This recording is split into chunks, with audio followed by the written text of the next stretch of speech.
Okay, so this is a sartorius. It originates in the anterior superior iliac spine, and the muscle helps flex, abduct, and rotate the hip. Now this is the gracilis, and it originates in the inferior pubis and ischial and its action is to abduct, flex, and rotate the thigh. Okay, this is the tensor fasciae latae. It originates in the crest of the spine, and it flexes and abducts the thigh and the gluteus medium and maximus.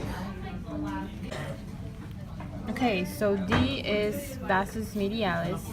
It originates in the linea aspera, and its function is to extend the knee and stabilize the patella. Superior to that is the vastus lateralis, which originates in the linea aspera and the greater tract chanter, and its action is to extend and stabilize the knee. And superior to that is the rectus femoris, which originates anterior to the iliac spine, and its action is to extend the knee and flex the thigh. Okay, so I is the semitendinosus. It originates in the ischial tuberosity, and its action is to extend the thigh and the hip. Medial to that is the semimembranosus, which originates in the femur, and its action is to extend the thigh. Medial to that is the abductors, which originate in the pubic symphysis, and their action is to abduct, rotate the thigh.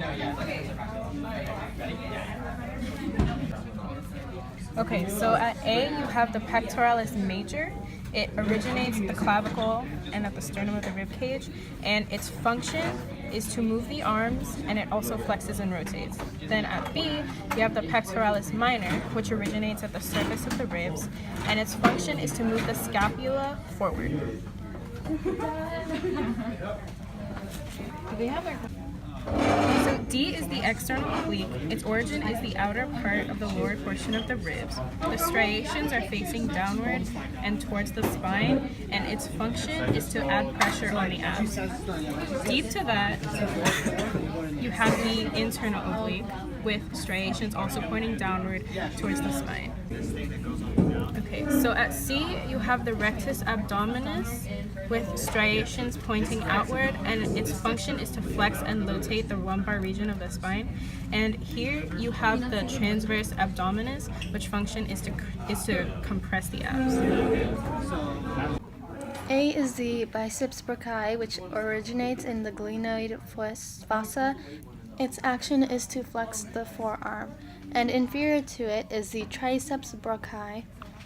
This originates in the axillary border of the scapula, and its action is to extend the forearm. A is the Clavel Trapezius. It originates in the lumboidal ridge, and its action is to pull the clavicle dorsal and interior. Inferior to that is the Acromial Trapezius, which originates in the spines of cervical vertebrae, and its action is to pull the scapula dorsally.